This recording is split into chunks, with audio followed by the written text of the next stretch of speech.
Well, hello. It's time for another exciting episode of Pens in Use. This is the show where I talk about the fountain pens and inks I've been using throughout the week. So let's dive into it.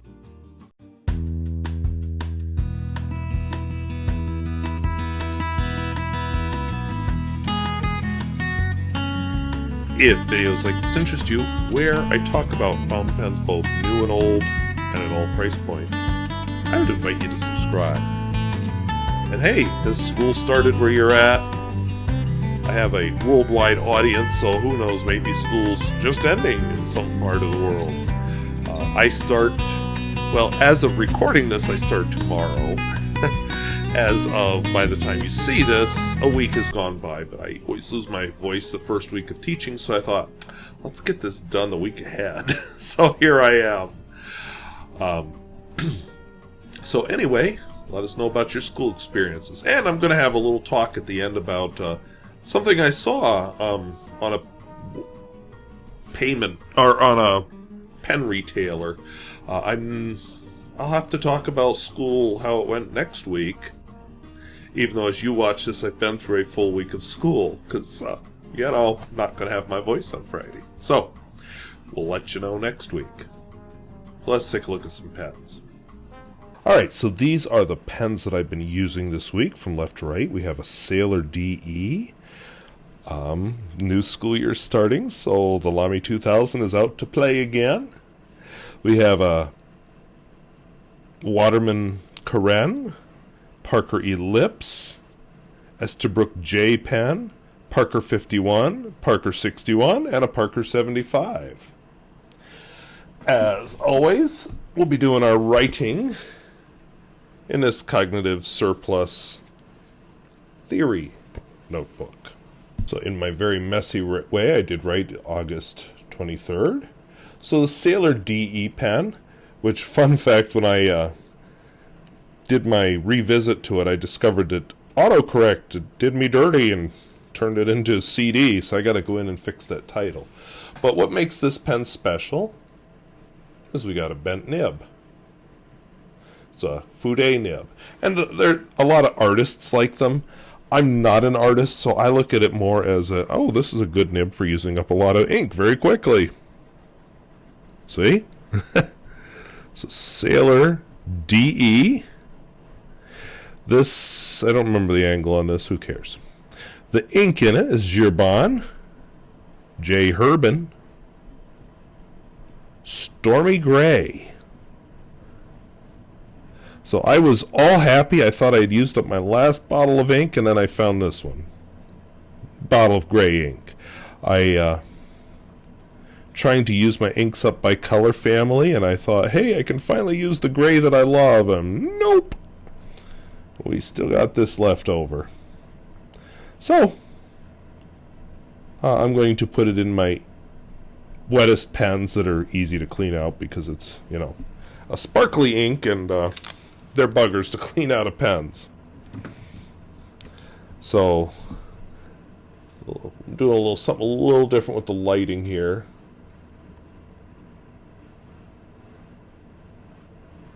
But anyway, I think you can see the sparkles in it.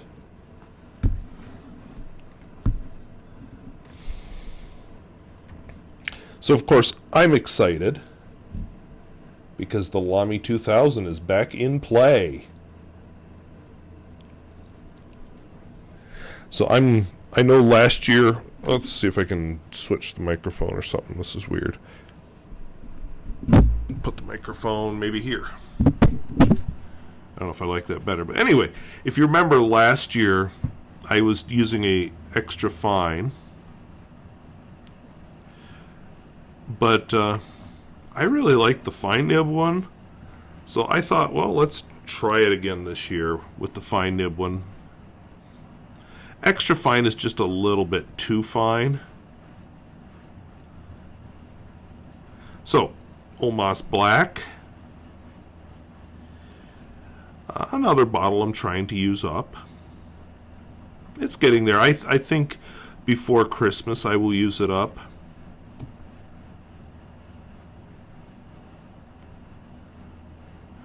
And then it'll be on to another bottle of black ink to use up. Anyway, it's an okay black. It's a little feathery on lower quality paper, but a lot of inks are like that. We have my Waterman Carène. One thing I've been noticing with it, if I let it sit too long, it seems to get a little ink right there. Haven't figured that one out. But anyway, Waterman Carène. One of my more favorite pens. This one has a broad nib on it, and the ink in it is Krishna. Kanikonna. In some pens, I've found that this ink is very, it makes a lot of crusties on the nib. In this pen, I might see one or two crusties if it sits for a while, but not too many. I've had some pens that are just like, whoa, just covered with crust. So this one must have a pretty decent seal on it. And that is a beautiful color.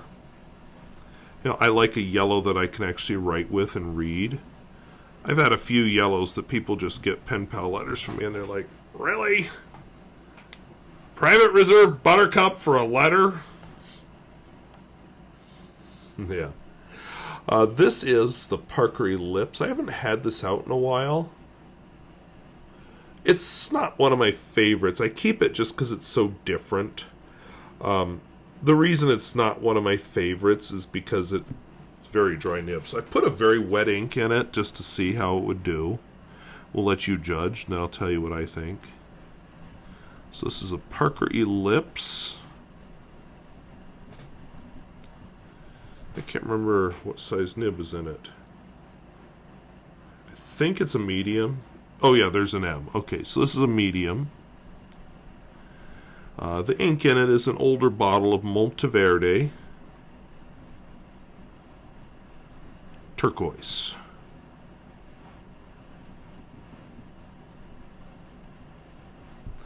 I was using up Lamy turquoise, and then when I was going through my bottles of ink, I discovered this one was almost empty, and I just thought, hey, we can have a victory here. So I switched to this one.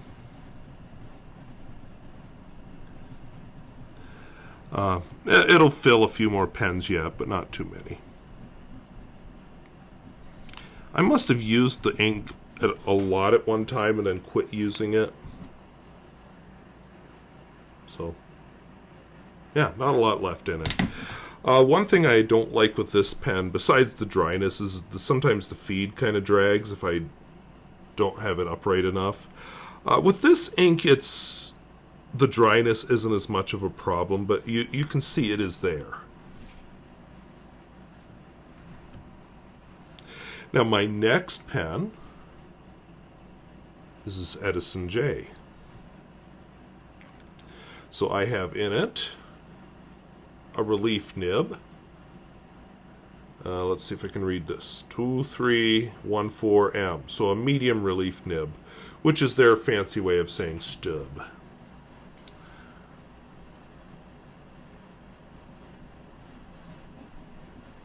Oops, Edison J. If you're into vintage pens, the Edison is a good one, because you can still find a lot of them for pretty low cost. Some of the nibs get kind of pricey, 2314-M. But you can also find cheaper nibs. It is easy to fix. That's one of the good things about it. So if you're a beginner, easy to fix is good. This ink is Krishna Ghat Green, which I think is working very well in this pen. I'm just finding it extremely attractive. So I might, who knows, maybe I will take this nib off when I empty it and put a wider, broader relief nib in it and try the ink again. Or maybe, you know, I haven't had my Platinum President out to play in a while. Maybe she wants to play. Okay, and then we get to the Parker 51. I actually own 2 of these. Now, I will concede I'm not a big, huge fan of the Parker 51. Okay, so I got to move the microphone again. Now I remember why I don't put the microphone there. So move it back here. I'm not a big fan. It's not a bad pen. It's a very good pen. It just does nothing for me. So Parker 51. This also has a green ink in it. I'm not sure what size nib is on this. I have 2 Parker 51s. This one has a finer nib than the other. But anyway, this one is Akkerman. Groenmarkt Smaragd. Here, O-E-N.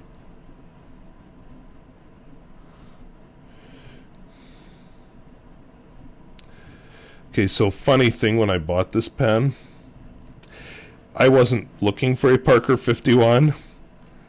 I was looking for a Hungarian pen. It came to me sold in a Hungarian box.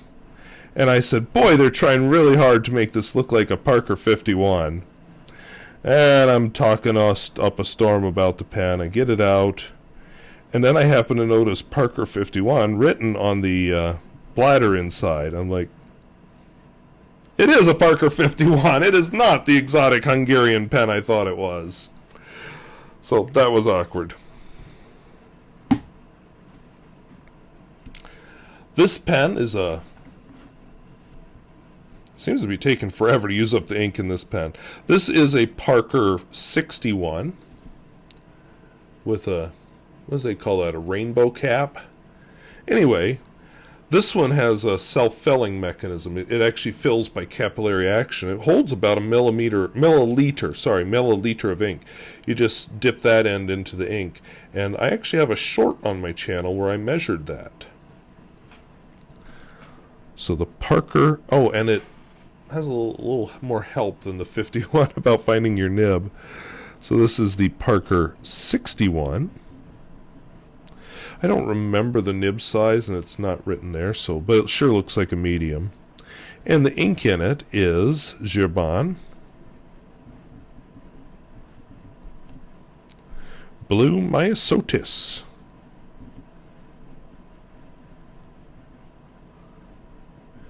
Which is a very attractive blue.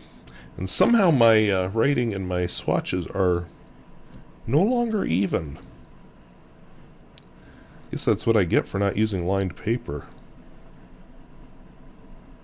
I just found out that a line of notebooks I like is sold with blank paper.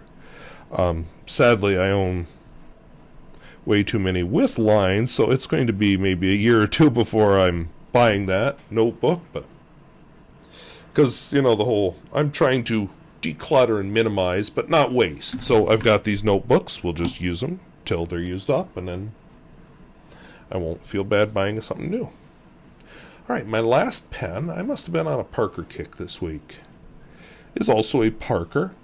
This is a Parker 75. I don't usually like metal pens, but this one seems to work for me. It looks kind of dirty. I think that's silver. But anyway, medium nib on it. I guess you can twist it to your favorite angle or something. But anyway, Parker 75. This one has a medium nib. And the ink in it, why did I put the last 2 inks in parentheses? Don't know. The ink in it is a favorite. It's Pelikan Violet, 4001 Violet. Just a really good ink. I like Pelikan inks. This may, after I use up all my violet inks, this may be my survivor. Although the De Atramentis is scented, so it smells sort of violet-y. But this one behaves better on lower quality paper. Just a very nice ink. So those are the pens and inks I've been using this week. So those are the fountain pens and inks I've been using throughout the week. So, like I said, school just started. As of when this video is released, I have been teaching for a full week. Same basic classes as last year. I have 2 sections of freshman physical science. I have 1 section of physics, 1 section of chemistry, 1 section of high school STEM, and 1 section of junior high STEM. So that gives me 5 different courses to prep for. So, I guess I'm glad I'm used to it. So, well, hello. Editing me here. So I did not like how my last piece of the video turned out, so I'm going to real quick record it again, but it's late enough at night, and I'm not going to set up my lights and everything again. So I'm just going to deal with this. So anyway, I have been buying online since the 90s. I discovered Amazon.com when I was in college, and I found out, I can get my textbooks a little bit cheaper there sometimes.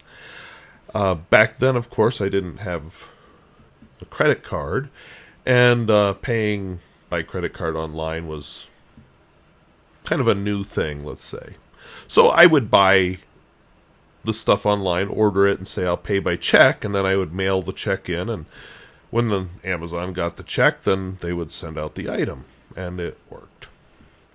But it's come a long way since then, and I'm not a fan of, I don't care if you use a credit card or not. I'm not militant about it, but my feeling on that is don't go into debt for stuff you don't need. So, you can just imagine where this story is headed. This past winter, I realized I got close to paying off my house. So, I looked at my expenses, and I'm like, I see a few areas I can cut. So, I cut some areas. And then I pretty much halted any pen buying, not out of any kind of nobility or anything, just because I'm just like, I'm so close to having this paid off. And then when I got it paid off, of course it was May, and I don't get a paycheck since June, so I won't get a paycheck till the end of September. So that's a good number of months there without any money coming into my bank account whatsoever. So I just don't like to spend money in the summer. Well, I did have a couple of things I needed. I mean, wow, that was horrible. Anything with a fountain pen, I just realized I've been resting my hand on the computer this whole time, so I apologize for that. Anyway, I don't know that anything with a fountain pen is a need, but it was things that I really wanted to pick up. And, they weren't luxury so much. I mean, a fountain pen, but it doesn't matter. The important thing is what I saw on this retailer's website. And then I went around to a couple others and found out it's not just this one retailer. And I'm not here to bash a particular retailer. Even if the retailer maybe doesn't want to use what I'm about to talk about, sometimes they're kind of forced into just because the market demands it. So, it is what it is. And I'm going to target it more toward the people with the money. So, what I saw, and I'm not even going to target the specific one because there's several banks that do this. There's this program that allows you to do 4 equal payments, interest-free, rather than one big payment for your item. And you probably could tell me some of the reasons I object to credit cards. The 25% interest. The fact that it's a lot easier to buy with plastic than it is with cash. All those kind of things. Well, interest-free is sounding pretty good. And I got to thinking, well, there's got to be a downside to it. Anytime banks are involved and there's credit like this, there's got to be a downside. So I did a short on it, for one thing. So I thank you, all of you who contributed to that short. And then I got some ideas from the comments on the short, and I was able to delve deeper into the topic. I'm like, oh yeah. So this is my disorganized notes on that. And I did not like how I presented them before, so let's see if Late Night Squirrel, who's been teaching for a few days, can do it. So first thing, to take advantage of this, you need to have it attached to a credit card or debit card. Starting to see a problem here? Well, when I make those 4 monthly payments, let's just say I buy that, I don't know, what do I want right now? If I was in Penlust okay, stop resting your hand on the computer. If I am in mild Penlust right now with there's a Nakaya Descending Dragon that's kind of bluish. I think is quite attractive. If it had a green dragon, I'd be even more in love. Whoops, did I say that out loud, Nakaya? No, not hinting or anything. But anyway, seriously. There's a Pilot Custom 823 that's transparent, which I've always wanted. And it has a signature nib, which I think would be kind of fun. Well, those aren't pens you just buy without thinking about. And, you know, I'll just be honest, I could lay out the cash for either one right now. Not going to, but I could. So maybe it's easier to just do these 4 interest-free payments. And, you know, you may just be like, well, you never know what's going to happen next month, so we'll just be a little more cautious. And it's risk-free, right? Because it's interest-free. But no. Because it's tied to your credit card or debit card. Debit card, you may end up paying your bank some insufficient funds fees. Credit card, oh yeah, you're paying the interest on that until it's paid off in those 4 monthly payments. So you're paying that 25% interest to your credit card company. So, is that really a win for you? I don't think so. And, you know, what if you don't pay it off? I really had to search to find that. Because they definitely were not upfront about it. I was tempted to buy something at minimum cost just to see if there was an agreement or something, but I couldn't quite bring myself to do that. But I found it. You know, they're going to ding your credit rating. You might say, well, that's pretty bad. But the thing is, that actually can cause harm in finding jobs, in finding rental places, if you do need to borrow money for something that's actually important. Yeah, you don't want your credit rating dinged. So, those are all reasons why I wouldn't do it. But wait, there's more. So I have a few things written down here, because I wrote, you know, if it's too good to be true, it probably is, because it is. Oh, that's interesting. So the first time I recorded this, I was so confused, because I'm like, okay, reading my notes, oh, look, I'm repeating myself. And I got confused thinking, I know I rewrote this. Yeah, I did, by hand, in the notebooks. I just figured that out. Late at night, so we're not starting over. We're just going to skip over the stuff I already said. So, anyway, there's another problem. Because how is this company that's offering this service making money? Well, for one thing, they may be the bank that holds your credit card. But for another, they are charging the retailer a certain percentage in order to offer this service. That means the retailer is bumping up the costs to all of us just so you can do that. Now you may say, okay, what's in it for the retailer to pay extra, jack up their costs just to pay this? And it's not 25% interest to the retailer, it's more like 5 or 6%. But what's in it for the retailer to put up with this? Well, this gets back to you again. When you do this 4 monthly payments thing, the banks have discovered that you buy more. Oh, I didn't just spend $300 for my Pilot Custom 823. I spent... Sorry, it is so late at night. I am not good at when it's past 9, which it is right now, my brain just goes, boop.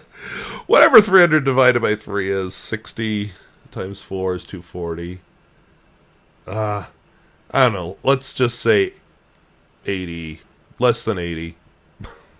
Between $70 and $80. 75? Yeah. Anyway, tired. You buy more. Because you're like, oh, I didn't spend as much. It feels like you had a savings, even though you really didn't, and you pay it month after month. So yeah, that's a win for the retailer and a loss for you. Here's what I suggest. Did I have anything else here? Oh, I had a couple things, but they fit in at the end. So here's what I suggest. You have a superpower. And I have a superpower. I have felt that superpower a few times. One day I felt it when I'm driving home from, this is back when I still drove home to visit my parents instead of flying. I was driving home from Pennsylvania, got around Barnesville, Minnesota, and my car went, whoop! Not the Camry, it was before the Camry days. It just decided to quit right there on the interstate. And I'm like, oh, shit. And spent a horrible night sleeping in the car because I could see I was near Barnesville, Minnesota, but I couldn't see Barnesville. And there's no cell phones back then. I walked quite a ways in both directions. Turns out there's just a little bit of a rise that hid Barnesville from my eye. But anyway, the tow truck in Barnesville, because the next morning I was like, oh my god, did I seriously just sleep in the Camry in the car I had back then when Barnesville was literally that close? But anyway, tow truck driver was able to jump it, and he said, don't stall, but I'd say drive it to Fargo, take it to the dealer, and they'll be able to deal with it. I think it's your alternator. So I got to Fargo. Yeah, it was the alternator, and they're like, oh, this is a 1990 Geo Prism.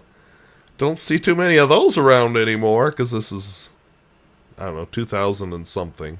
Early 2000s, before I bought the Camry. And, like, oh, so what do? I'm going to have to stay in a motel. Which I did for, 2 days? Not on the plans at all. I was planning to go home. But you know what? I paid for the motel, I paid for the repairs, and I drove home. And yeah, not an expense I was expecting, but as an expense I could afford. That's a superpower to have that. And it's a superpower when I bought my first expensive fountain pen. This was before I had YouTube money. This was before I was even on YouTube. And paid cash for it. Saved up for it. Paid cash. And what a joy when it arrived. And I didn't feel, other than that, ooh, you just spent a lot of money feeling, didn't feel any guilt at all because paid cash.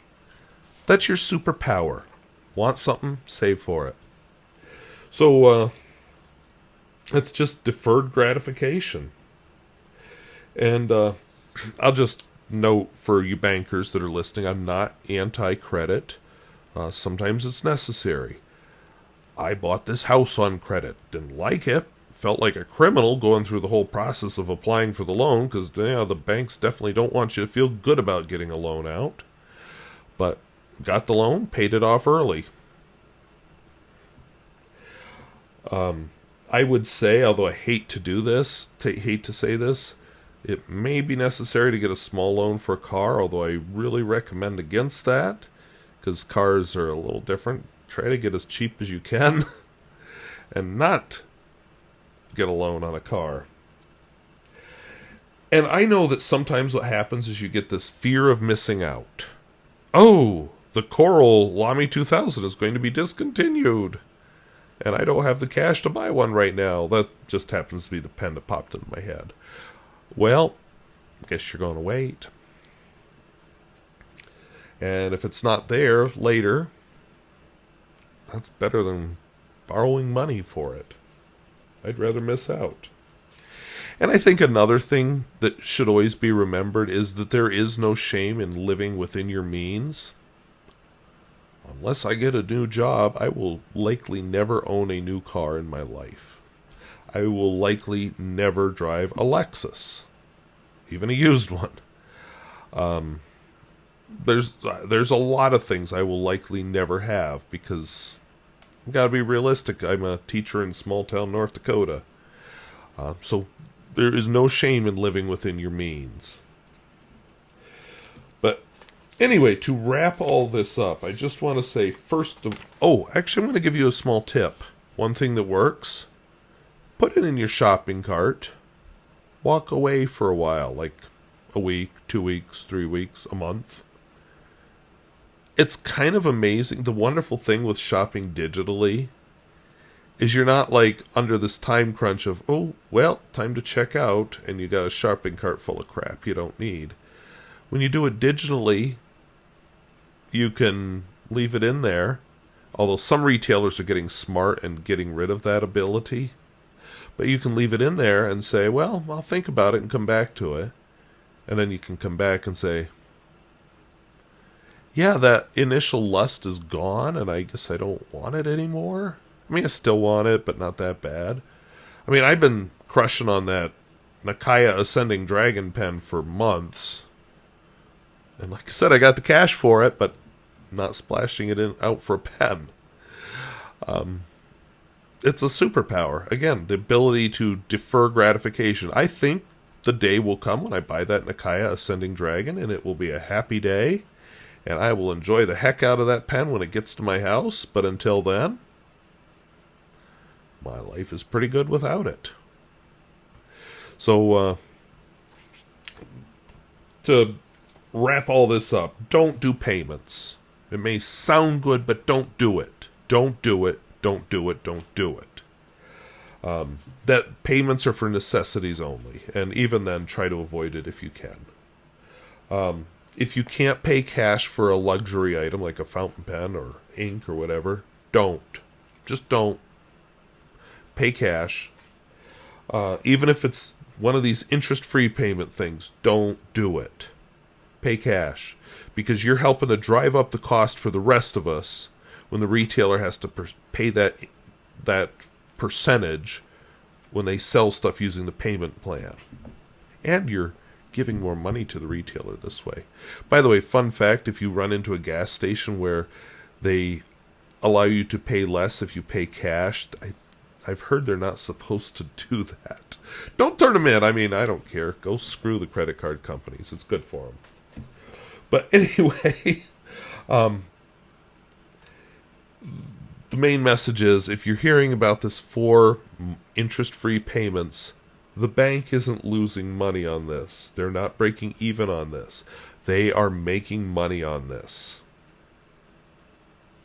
So, put a little roadblock in their way. They put plenty of roadblocks in the way of all of us normal people. So, anyway, off the soapbox on that topic. Kind of excited about school starting tomorrow because it's time. Got to go to bed early and can't stay in bed in the morning to read, because that's a habit I get into every summer. Is I don't too much fall asleep reading. I more like to wake up early and read then. So that's what I do. And now I have to go teach instead. But anyway, I want to thank you for watching. And if videos like this interest you, where I talk about fountain pens both new and old and at all price points, I would invite you to subscribe. And hey, what do you think of school starting? Or what do you think of this payment method that so many retailers are coming out with now? Let us know down in the comments. So anyway, well, thank you for watching. Talk to you later. Bye-bye.